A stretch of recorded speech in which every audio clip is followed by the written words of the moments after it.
तो एक तरफ जैसा कि पिछले वीडियो में आपको मैंने बताया था कि अमेरिका तालिबानी शासन को मान्यता देने की प्रक्रिया की शुरुआत कर चुका है।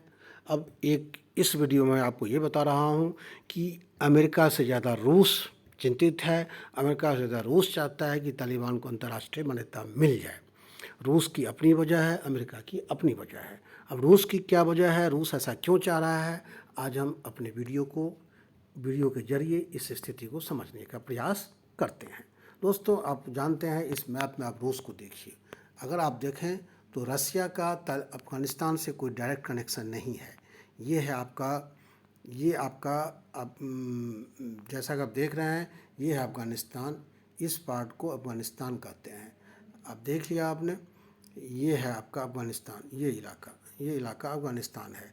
अफ़गानिस्तान के बाद ये ताजिकिस्तान है, उसके बाद किर्गिस्तान है, फिर रसिया है, और इधर चलें तो उज़्बेकिस्तान है। यानी अफ़गानिस्तान और रसिया के बीच में कम से कम 2 या 3 कंट्री आते हैं, फिर जाकर के रसिया का इलाका बॉर्डर शुरू होता है।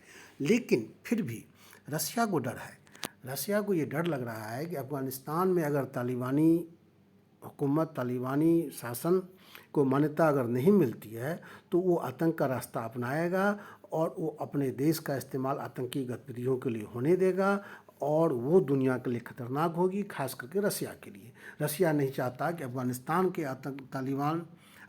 के तालिबानी आतंकी रहें और वो आतंकी गतिविधियों के साथ ही जिए, और वो अपनी आतंकी गतिविधियों को वो रसिया और अफ़गानिस्तान के बीच में जो सेंट्रल एशिया के बाकी देश है, यानी जो देश तजाकिस्तान है, ये किर्गिस्तान है, उज़्बेकिस्तान है, इन देशों में नहीं चाहता है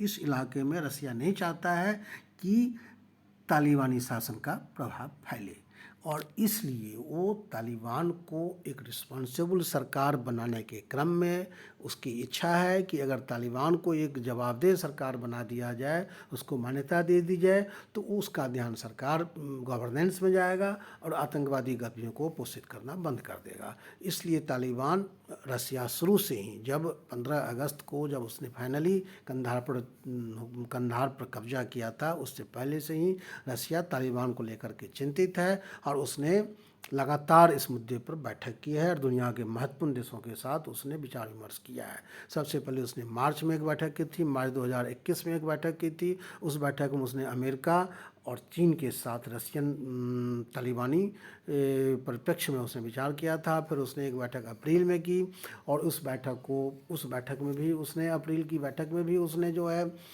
तालिबानी समस्या पर विचार विमर्श किया। तालिबानी भविष्य को लेकर, अफ़गानिस्तान के भविष्य को लेकर एक बैठक उसने 11 अगस्त 2021 को कतर की राजधानी दोहा में की। उस बैठक में तालिबानी प्रतिनिधि भी शामिल हुए थे, और उस बैठक में अमेरिका और चीन के प्रतिनिधि भी शामिल थे। ये दोस्तों, इसको मॉस्को फॉर्मेट कहा जाता है। तालिबान और अफ़गानिस्तान को लेकर के रसिया जो सोचता है और जिस तरह से वहाँ वो सरकार बनवाना चाह रहा है, उसको तालिबानी फॉर्मेट भी, इसको मॉस्को फॉर्मेट कहते हैं। और इस मॉस्को फॉर्मेट के तहत एक ट्राइका 3 देश यानी रूस, चीन, अमेरिका की बैठक होती रही, और 11 अगस्त को इस बैठक में पाकिस्तान को भी शामिल किया गया, और फिर उस बैठक का नाम दिया गया ट्राइका प्लस, विस्तारित ट्राइका, पाकिस्तान के जुड़ने के बाद। और दुर्भाग्यपूर्ण स्थिति ये है कि तालिबान को लेकर अमेरिका कोई बैठक करता है, उसमें भारत को नहीं बुलाता है। तालिबान को लेकर रूस कोई बैठक करता है, उसमें भारत को आमंत्रित नहीं किया जाता है।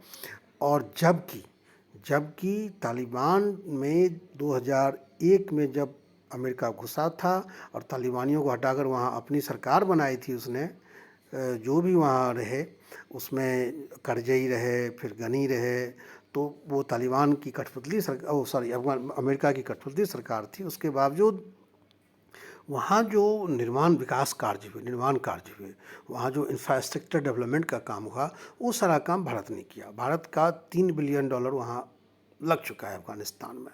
इसके बावजूद अफ़गानिस्तान के मुद्दे पर जब कभी वार्ता होती है, चाहे अमेरिका करे चाहे रूस करे, भारत को नहीं बुलाया जाता है। अभी अमेरिका ने भारत का इतना बड़ा वहाँ पर दौर पर लगा था, फिर भी ट्रंप प्रशासन ने तालिबानी प्रतिनिधियों के साथ कतर में चुपके से बैठक कर ली, समझौता कर लिया और तालिबान अफ़गानिस्तान छोड़ने का भी उसने शर्तें मान ली अगस्त 2021 तक, और ये भारत को विश्वास में नहीं लिया गया। इस तरह से रूस लगातार बैठक कर रहा है और भारत को नहीं बुला रहा है उस बैठक में। अब रूस एक बैठक इसी अक्टूबर में 20 तारीख को एक बैठक उसने बुलाई है मॉस्को में। ये बैठक मॉस्को में होगी। इस बैठक में तालिबानी प्रतिनिधियों को भाग लेने के लिए बुलाया गया है, इनवाइट किया गया है। अमेरिका को अभी नहीं कहा गया है। अभी उसने पाकिस्तान को इनवाइट कर दिया है, उसने चीन को इनवाइट कर दिया है, उसने ईरान को इनवाइट कर दिया है, और सुना जा रहा है, कहा जा रहा है कि इस बैठक में भारत को भी बुलाया गया है। अब पता नहीं भारत ने ऑफिशियली इसकी पुष्टि अभी नहीं की है, लेकिन अगर भारत को बुलाया जाता है तो सही है। कम से कम भारत को अपनी तालिबानी प्रतिनिधियों के सामने अपनी बात रखने का मौका तो मिलेगा।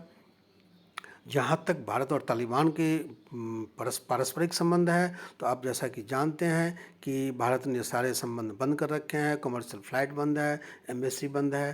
तो और भारत ने अभी तक कोई मदद तालिबान को नहीं की है, जब तालिबान कई बार भारत से रिक्वेस्ट कर चुका है अपने मानवीय आधार पर मदद के लिए। वो मदद अमेरिका के लिए कारण बंद है, जबकि वही अमेरिका जो है तालिबान को अब मान्यता देने के लिए उत्सुक दिख रहा है, उसके साथ वार्ता में बैठक। तो दोस्तों, हम भारत के इस वीडियो को बनाने का मतलब ये है कि भारत सरकार चाहे तो रसिया और अमेरिका के बीच संतुलन स्थापित करके वो तालिबान के साथ डायरेक्ट उसको बात करनी चाहिए। तालिबान को बताना चाहिए कि तालिबान को अब तक उसने मान्यता क्यों नहीं दी है, उसकी शंका क्या है, और वो तालिबान को ये कन्विंस करने का प्रयास करे कि तालिबान अफ़गानिस्तान के इंफ्रास्ट्रक्चर डेवलपमेंट में भारत ने कितना खर्चा किया है। तो दोस्तों, बहरहाल ये बहुत ही चिंताजनक बात है कि जिस अफ़गानिस्तान को पहले रूस ने बर्बाद किया 80 के दशक में, और फिर जिस अफ़गानिस्तान को फिर बाद में अमेरिका ने बर्बाद किया 2001 से 2020 तक, उसी अफ़गानिस्तान को लेकर के जिस अमेरिका और रूस ने दुनिया के बाकी देशों को उसका विरोधी बना दिया, वही रूस और वही अमेरिका अब तालिबान की गोद में जाकर बैठना चाह रहा है, उसकी तरफ दोस्ती का हाथ बढ़ा रहा है। और चीन तो हमेशा अवसर का फ़ायदा उठाता है। चीन पहले ही तालिबान में घुस चुका है, अफ़गानिस्तान में घुस चुका है, पाकिस्तान उसका दोस्त है ही, और बाकी देशों को कोई फ़र्क नहीं पड़ता सिवाय भारत के। भारत एक तरफ रूस और दूसरी तरफ अमेरिका के चक्कर में तालिबान से दूर रहा, जबकि स्वाभाविक रूप से भारत को सबसे पहले तालिबान अफ़गानिस्तान के साथ खड़ा दिखना चाहिए। तो देखते हैं दोस्तों कि 20 अक्टूबर को प्रस्तावित बैठक का क्या नतीजा निकलता है। बहरहाल इतना तय है कि रूस और अमेरिका दुनिया के समीकरणों को, दुनिया की स्थिति को अपने अपने लाभ के हिसाब से परिभाषित करता है, और हमें इससे सचेत रहना चाहिए। थैंक यू दोस्तों।